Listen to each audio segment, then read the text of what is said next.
This is AFCRDTV. It's an Easter Bank Holiday Monday local derby. But sorry to read this scoreline. Corby Town 4, AFC Rushden Diamonds 0. The manager, Michael Harriman. Michael, a very frustrating afternoon with a thin squad as well. Yeah, frustration, disappointed. I think more the lackluster probably performance from ourselves. Kind of not bounced on from Saturday's disappointing performance. Yeah, that's the more disappointing thing. You know, you've come here against a team that are very good at what they do and know that set pieces are going to be vital in the game, and we've just not defended well enough. We've not shown any desire to go and put our bodies on the line at times, and we got what we deserved at the end of the day. Well, Corby Town came out flying, scoring 2 goals, both early in only the 5th and 12th minutes. And I know I'm being harsh, but it almost felt like the game was almost over before it started. Or, I mean, just what's the thought process when you're behind so quickly, 2-0, and also Cal Ballinger had to come out early with an injury. Yeah, that was the thing, wasn't it? It was just about, can we grow into the first 10, 15 minutes of the game without conceding? We know they've piled the pressure on early doors, put the ball in the box, and we didn't do that at all, you know, and we've given ourselves a mountain to climb against a very good team. And yeah, losing Cal Bally was obviously disappointing as well. It's another lad that's come off with a knee issue this year. I think that's the 3rd one we've had. But if there's any sort of silver line in today's performance, I think you have to hold it up to 17-year-old Malad, who's come on and by a country mile was the best player on the pitch today. I think he epitomised everything that we want. A bit of bite, a bit of energy, a bit of I'm going to go and work hard for my teammate. And probably a lot of boys need to look at his performance today and go, did I do enough, or should a 17-year-old be doing that that's got no step forward experience? And I have, and that's where we've shot ourselves in the foot today. How is Cal doing? He said he suffered a knee injury there. He tried to play on for maybe 4 or 5 more minutes, but just couldn't continue. Yeah, he's struggling at the moment. I think adrenaline's starting to come off, so he's in a bit of pain, but it's so close to the end of the season now. It'll be a case of we don't risk anything further. It's difficult, isn't it? Like I said, when you've got a thin squad and then you lose someone so early, but we talk about opportunities and people come in, and that's definitely taken his today.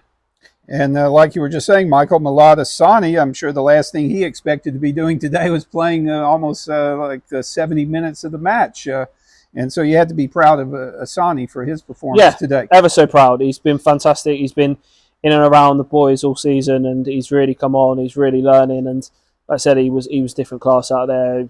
Standout player, man, a match in my opinion. But like I said, I alluded to it a minute ago. We shouldn't allow a 17-year-old to come in and show us how things should be done. There's a lot of experience in there at football level, and yeah, it's disappointing. But look, proud of what he's done. He's showing that we've got a good pathway again in the club, and yeah, that is something to, like I said, a thin silver lining to a poor performance today.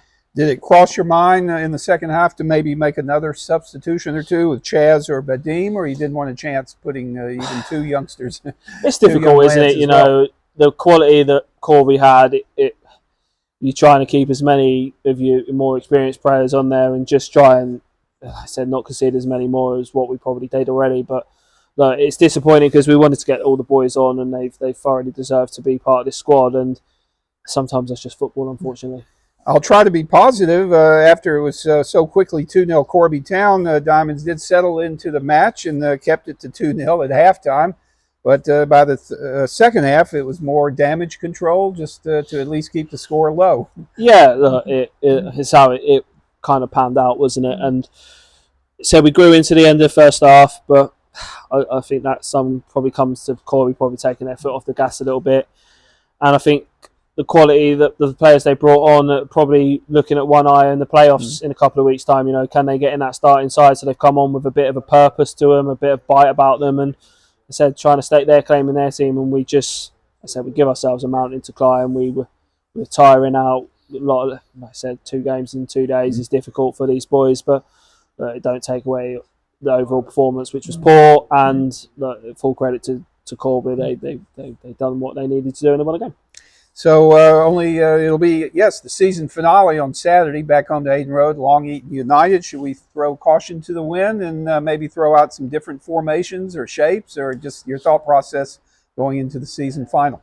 Thought process is, I think, based off the last two performances, I don't think anyone could come and knock on my door next week when there'll be changes, and there will be changes. Like I said, the two poor performances, so we owe it to people to see what they're about. And like I said, for me, it's been a long season. It's been a tough season at times, and I'm looking forward to getting that last game done, getting a nice little bit of a break, or however that looks, and then ready planning next season. So yeah, look, we'll give it everything we've got. We have to. It's been a poor weekend in terms of performances, and we need to go out with not with a bang, but with a bit more of a better bite about us, a bit of a hunger about us, and go out and put a performance that we'll all be proud to give, really. Calvin, a disappointing afternoon here at Steel Park. How would you reflect on today's game?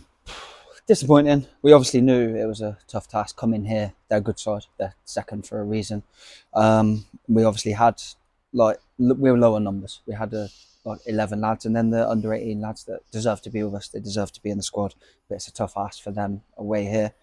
And then we kind of shot ourselves in the foot. We were 2-0 down after 8 minutes, and then kind of game over in the first 10 minutes. You've played Corby enough times this season to know what to expect. Physically, they try to be dominant. They're good on set pieces, and just failed to withstand that early bombardment, and that set the tone for the game. Yeah, it did. I think the first goal, what we had to do was avoid giving away the corner. They've blocked off our big men, and then their man, it's a good header. It's a good cross. It's a good header.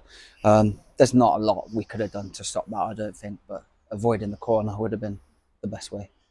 And your cause wasn't helped when you lost Callum Ballinger due to that early injury. But if there's one positive that we can take from the day, it's the performance of Maladisani, just 17 years old, and he was brilliant in midfield. He was super. He was absolutely superb. He deserves our chance with us. I think he would have played a lot more with us if he got injured when he was just kind of getting a few minutes. It's just unfortunate for Callum. He's obviously got a start, and I think he hurt himself, and that resulted in the corner for the goal as well. So it's a double whammy for Callum, but hopefully he's all right.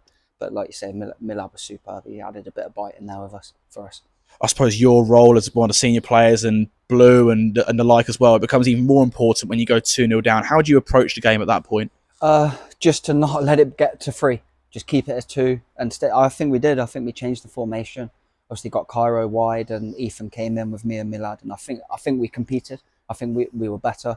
Maybe if Cairo gets a bit luckier with that chance in the first half, it goes in, who knows, but they were probably quite comfortable. It was a difficult afternoon again in front of goal as well, up against a good Corby defence who seemed to repel everything you had to offer, and then that third goal, it really set them on their way, didn't it? Yeah, it set them on their way. They're a good side. They're really big. They're really strong at the back. They're good at what they do. Good goalkeeper. Our lads competed. We huffed and puffed, but sometimes we just got beaten by the better side.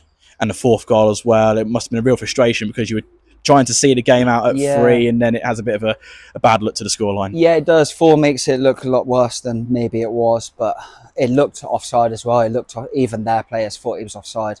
And then David was obviously closest to him, and the linesman said Charlie played him onside, who was nowhere near involved, but 3 or 4, it didn't affect the result. And you had a lot of absentees coming into this game. You've lost a lot of centre-halves due to injury. No Fraser Corden or Aidan Webster either, and that must have been difficult. Yeah, of course it's difficult. I think Charlie and Tijan have been absolutely superb at centre-half. They've been brilliant for us. Maybe even improved us at the back in the last couple of months. Losing Webby is massive. His work goes underrated massively, and then Fraser's obviously so good on the ball when we can get it to him. But the other lads, we dug in. They're a good side, but we'll just keep going to the end. Good crowd here at Steel Park, over 800 in attendance, and a good turnout from the Rushden fans as well. Yeah, the fans have been brilliant. They've obviously stuck with us. They stuck with us today, even though they knew it was going to be a hard task. And obviously, when they seen the team sheet, they obviously thought we might be in a bit of trouble. And then at 2-0 after 8 minutes or so, whatever it was, I think we dug in and showed them a little bit, rewarded them maybe as a bit strong, but we tried our best for them. You've got one more game to go, back at Hayden Road for the visit of Long Eaton United. How important is it to put in a performance and send the fans into the summer on a high? Yeah, of course. We've huffed and puffed. We've done well to beat Worcester, then really good at Anstey to get a draw, and then really poor last week. I think we were actually better today, but we threw the game away in the first 10. So we've got to bring it next week. Maybe if Long Eaton still need a result, depending on today, I don't know. It obviously gives us something a little bit to play for, but we need to start showing a bit more, especially the lads that want to be here next year. maybe need to start showing a little bit more.